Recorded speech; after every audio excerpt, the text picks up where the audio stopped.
Com base na figura do LibreOffice Calc 5 ao lado, considere que o usuário digitou na posição de célula E3 o seguinte: igual PROC-V, abre parênteses 8.000, ponto e vírgula F1, dois pontos, G3, ponto e vírgula 2, ponto e vírgula 1, e logo após pressionou a tecla Enter. Qual é o resultado da fórmula na célula E3? Letra A, 0, letra B, 10.000, letra C, 15.000, letra D, baixo, letra E, médio. Bem, pessoal, para responder essa questão, nós precisamos entender como funciona a função PROC-V. A função PROC-V é uma função de procura vertical, por isso é chamada de PROC-V.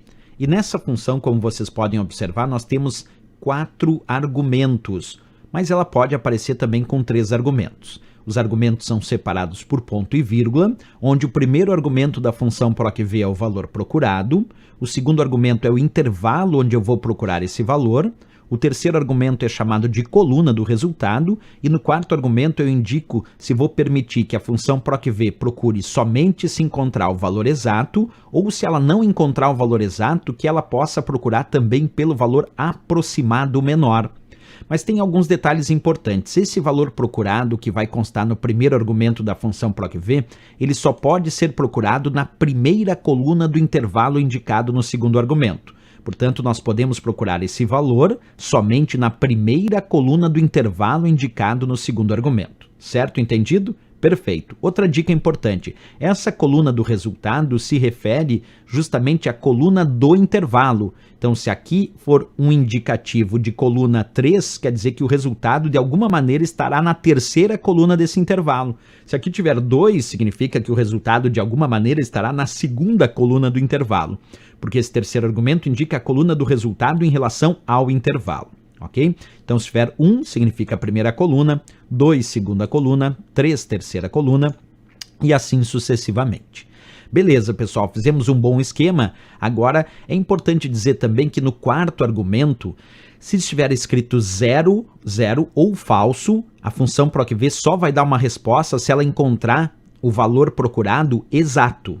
Agora, se tiver escrito 1 ou verdadeiro aqui no quarto argumento, significa que a função PROC-V pode procurar tanto se encontrar o valor exato, como não encontrando o valor exato, pode procurar pelo valor aproximado menor. Perfeito? Beleza. Agora vamos à resolução da questão então. Já que o primeiro argumento é o valor procurado, nesse caso ele está procurando 8.000. Onde ele está procurando esse 8.000? Na primeira coluna do intervalo que vai da célula F1, dois pontos G3, isto é, está procurando 8.000 na primeira coluna do intervalo F1 até G3, e a primeira coluna do intervalo é a coluna F. Mas ele não encontra 8.000 aqui, não tem problema, quando tem 1 no quarto argumento, diz que não encontrando o valor exato, ele pode procurar pelo valor mais próximo ou menor. 10.000 é maior que 8.000, não serve, tem que ser menor. 15.000 é maior que 8.000, não serve, tem que ser menor. Então ele vai achar o 0, porque o 0 é o único valor que tem aqui que é menor do que 8.000. Então ele é o mais próximo menor que 8.000. E se ele encontrou o 0, isso é muito importante perceber, aquele 1 é que permitiu ele procurar o 0. Porque tendo 1 no quarto argumento significa que ele pode procurar tanto pelo valor exato como pelo valor aproximado menor. Não encontrando 8.000, ele procurou o mais próximo menor, que era 0.